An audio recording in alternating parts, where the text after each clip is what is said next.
Hello नमस्कार साथियों, स्वागत है आप सभी का अपने यूट्यूब परिवार टुडेस करंट वर्ल्ड में। और फाइनली एग्जाम हो चुका है आरआरबी एनटीपीसी का थर्ड शिफ्ट का।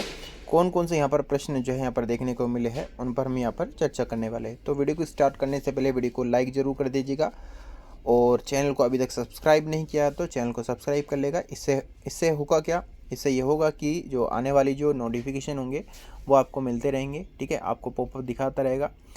बाकी बिना किसी देरी करे आगे चलते हैं। क्वेश्चंस क्या पूछा गया, पहले आपका ये पूछा गया था कि एकलव्य मॉडल रेजिडेंशियल स्कूल की स्थापना किस वर्ष की गई थी। ठीक है, तो ये आपका 1997 टू 98 में जो है की गई थी। ठीक है, नेक्स्ट क्वेश्चन आपका जो है मिला है कि 2024 में प्रधानमंत्री नरेंद्र मोदी किस अफ्रीकी देश की 17 वर्षों के अंतराल के बाद यात्रा पर गए थे। तो नामीबिया इसका सही उत्तर हो जाएगा। ठीक है, तो यहाँ से करंट अफेयर जो है ये क्वेश्चन देखने को मिला है। ठीक है, करंट अफेयर से क्वेश्चंस देखने को मिल रहे हैं काफ़ी, ऐसा जो है थर्ड शिफ्ट वालों ने कहा है। ठीक है, नेक्स्ट क्वेश्चन पूछा गया कि गुप्त काल में ग्रामीण प्रशासन का प्रमुख अधिकारी कौन होता था। तो ग्रामिक, ठीक है, ग्रामिक जो है वो अधिकारी होता था। ठीक है, नेक्स्ट क्वेश्चन पूछा गया कि भारतमाला परियोजना का मुख्य उद्देश्य क्या है। तो बंदरगाहों और सड़कों, राष्ट्रीय गलियारों, नेशनल कॉरिडोर को ज़्यादा बेहतर बनाना और राष्ट्रीय गलियारों को विकसित करना। ठीक है, नेक्स्ट क्वेश्चन पूछा गया कि रेल बजट को किस वर्ष आम बजट में विलय किया गया। तो यानी कि रेल बजट को कब आम बजट में विलय कर दिया गया।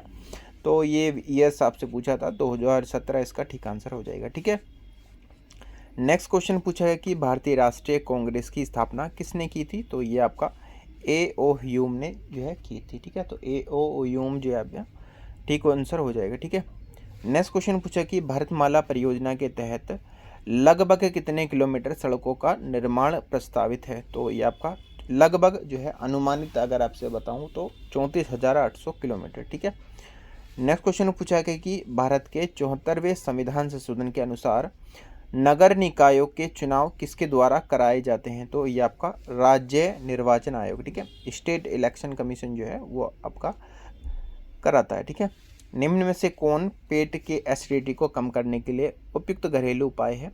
4 एग्जाम्पल आपका दिए थे जिसमें से एक बेकिंग सोडा था, तो बेकिंग सोडा आपका ठीक आंसर हो जाएगा। ठीक है, उन 4 में से भारत की जनगणना के संदर्भ में कौन सा वर्ष क्रम सही रूप से ग्रेट डिक्लाइन और अधिकतम जनसंख्या वृद्धि दर्शाता है। ये क्वेश्चन पूछा गया है। तो 1921 टू 51 तक जो है इसको 1921 का जो बाद जो जनसंख्या जो है जो काल था, जो जब जनसंख्या हुई थी मतलब जनगणना हुई थी, तो उस काल को जो है क्या बोलते हैं, ग्रेड डिक्लाइन जो है बोला जाता है। ठीक है, और 1947 के बाद जो है जनसंख्या जो है बढ़ना शुरू स्टार्ट हो गई थी। तो 51 तक जो है माना जाता है कि 51 तक जो है काफ़ी जो है बढ़ गई थी जनसंख्या पहले के अकॉर्डिंग। ठीक है, तो इस अंतराल को यहाँ पर रखा जाता है। ठीक है, नेक्स्ट क्वेश्चन पूछा गया कि निम्न में से कौन सा कोल्ड बूटिंग और वार्म बूटिंग के बीच सही अंतर दर्शाता है। तो ये क्वेश्चन आपका कंप्यूटर से देखने को मिला है। ठीक है, वित्त वर्ष 2023-24 में भारत की कुल गरीबी दर पूछी थी, तो अनुमानित दर जो है यहाँ पर पूछी गई थी। इसके अलावा 2023-24 में ग्रामीण भारत की गरीबी दर क्या बताई गई है, ये भी अनुमानित पूछी गई थी। और इसके अलावा शोल वृक्ष मुख्य रूप से किस प्रकार के वनों में जो है पाए जाते हैं। ठीक है, तो शोल वृक्ष की अगर मैं यहाँ पर बात करता हूँ तो ये आपका माउंटेन सदाबहार वनों में जो पाए जाते हैं। ठीक है, तो ये क्वेश्चन आपका जो है पूछा गया है, तो ये आंसर ठीक हो जाएगा। तो इतने क्वेश्चन जो है मेरे को मिले हैं थर्ड शिफ्ट में, और क्वेश्चन नहीं मिल पाए हैं।